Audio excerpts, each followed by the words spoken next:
Hello, Samira Oberberg and Louis Chan.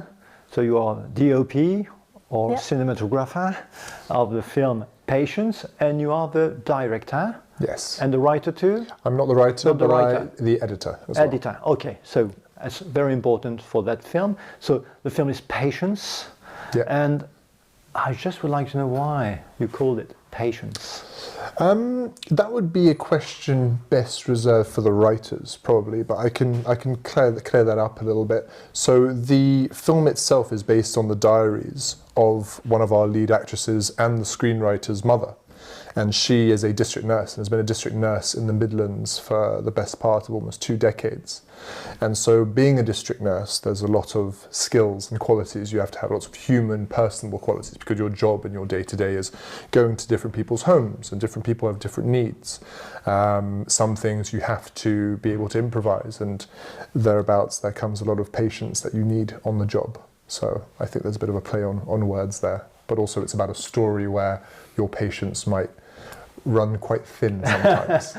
Yeah, okay, I was reaching it. The fact is, it's a very well crafted story because it looks simple at first, because you've got this car, okay, which is very important, and it's weirdly enough, it's a very old French Peugeot. It is indeed. Why this car? Was it on purpose? I guess so, because it's a very special car. Mm-hmm. So short films makes it very important to be very quick to grasp impressions. So maybe you will tell me what about this car? Why you chose Yeah, it? for sure. That is a very early 1980s desert blue Peugeot. Yeah. And it wasn't by chance, it was by design. We had a few different cars and we were really thinking about the lead character Flora, what kind of car she could have which would have a lot of character. And I think with the way that the story is set and the sort of human aspects of the film and setting in the Midlands, we wanted something which really stood out. And that car in itself, it was a family friend who owned it, who drove it over from France. He got married in that car just before, about a week or so before the film took place. So we were very lucky to be able to have it. We had to take off some of the wedding decorations out of that. But it just added so much. And the feeling of someone in a car who's winding down their window, or the way the steering wheel looks, and also all the things that Samira can do on camera, it just adds so much texture. I think a real part of the film was that we wanted it to feel quite timeless. Yeah. So that car is a part of it, you know? Yeah. And I also, visually, I always like a car that isn't just having dark interior. You know, all the modern cars have like dark seats and black seats. And this one had like this tan color, which I think is a little bit different and a little bit more interesting than the modern black cars. And the grip, who had to mount the camera on the front, on the bonnet, really liked it because it has such soft suspension that it was really smooth. Yeah. All right, yeah. So it worked really well.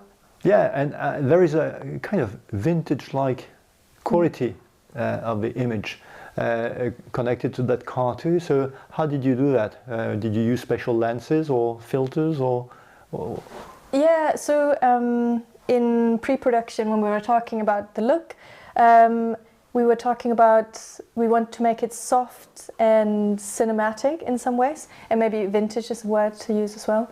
And we used ultra primes, which are a vintage lens from the I'm not going to say the wrong year, but old lenses, and a diffusion filter to make the image a little bit more soft, so it doesn't have this modern sharp look. Yeah. Okay, so that's interesting because, you know, I was wondering why, because it's about the NHS, all right, and about how difficult it is to work for, just for the health of other people.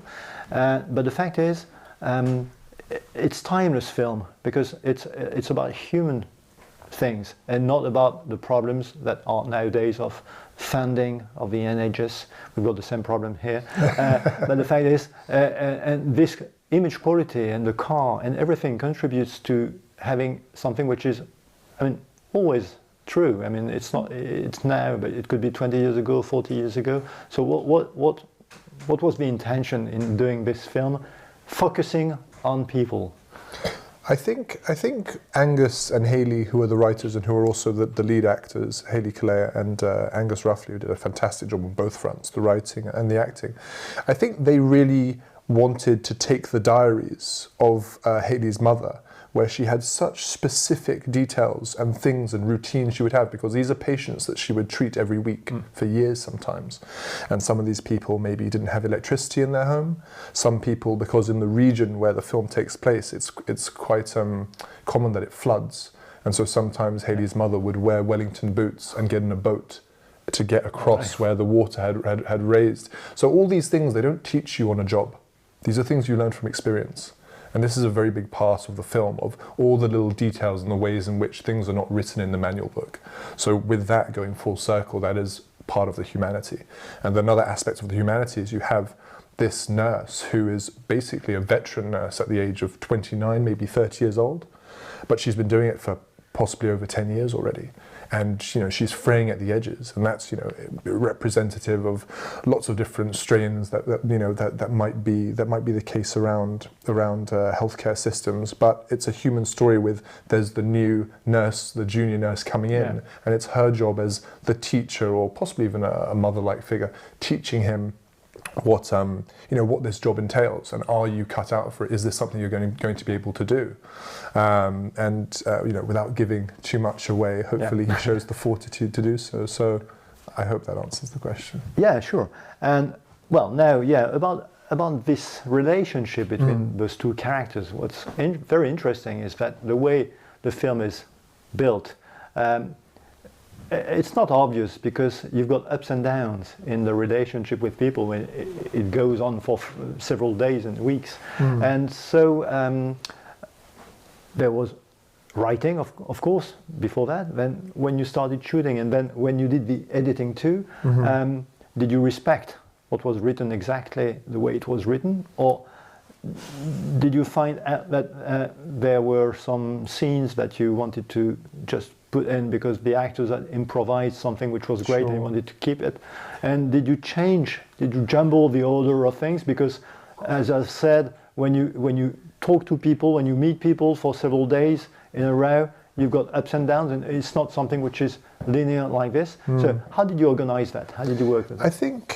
I think what was really interesting about that was, how can we as filmmakers, within the space of, let's say, 12 minutes, tell a story which takes place over the course of a much longer time period? How can we encapsulate that kind of feeling? And so we use this snapshot style of editing, where we're showing very specific moments, but not necessarily the moments of highest tension. We're also showing the small moments, the little things that happen in between, the soft moments where they're having lunch and they're talking about their lives or their worries or their fears. The things that everyone, I think, can relate to, because at some point in our lives we're always going to have felt that as well, and we're going to identify with the characters in that respect.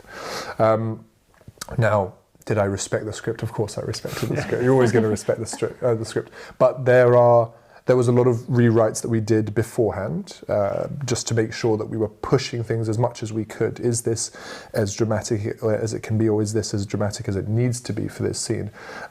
Are we doing too much over here? Do we need to give a little bit of time to breathe? And then that sort of leads into the editing as well.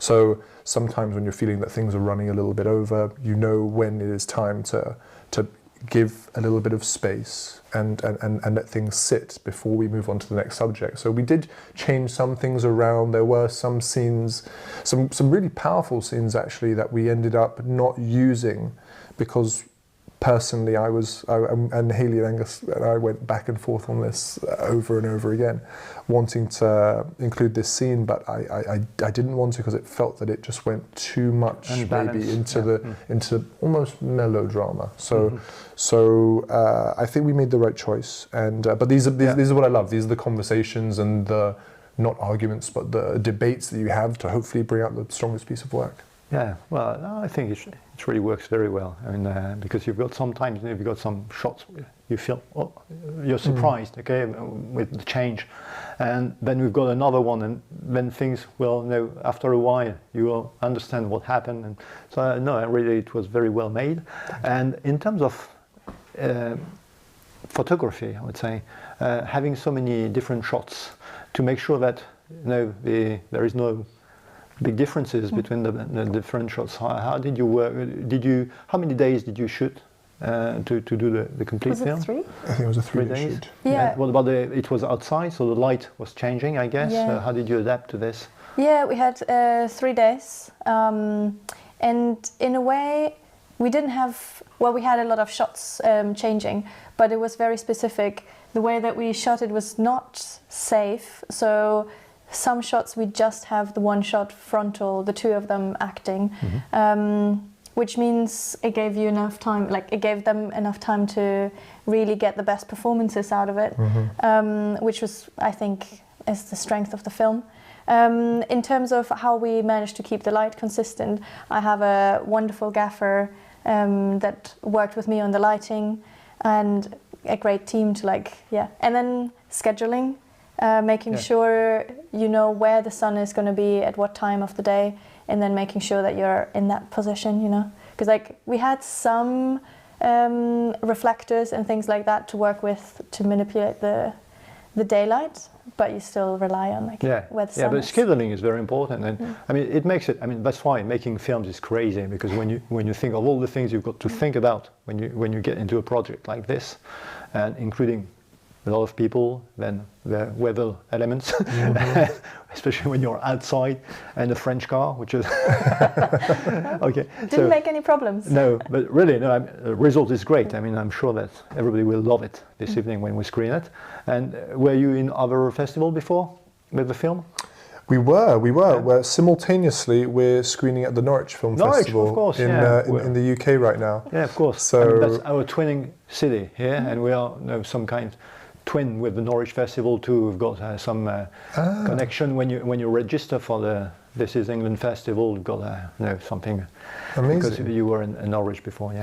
So we screened there, and we're screening I think next week at the Manchester Health Festival, where we've been nominated for an award, which is really cool. Right. And a few more festivals too. Primarily in the UK. So I'm sure the returns are very good all the time. So yeah, well, congrats anyway, because I really appreciate it, and I only watch it on a computer so far, so I can't wait to watch it on big screen this evening. Us too. Me absolutely. too. I haven't seen it on the big screen yet. So. Really? Yeah. Okay. Well, that's going to be a premiere for everyone. Good. Absolutely. Wonderful. Thank you so much. Thank you. Thank you very much. Thank you.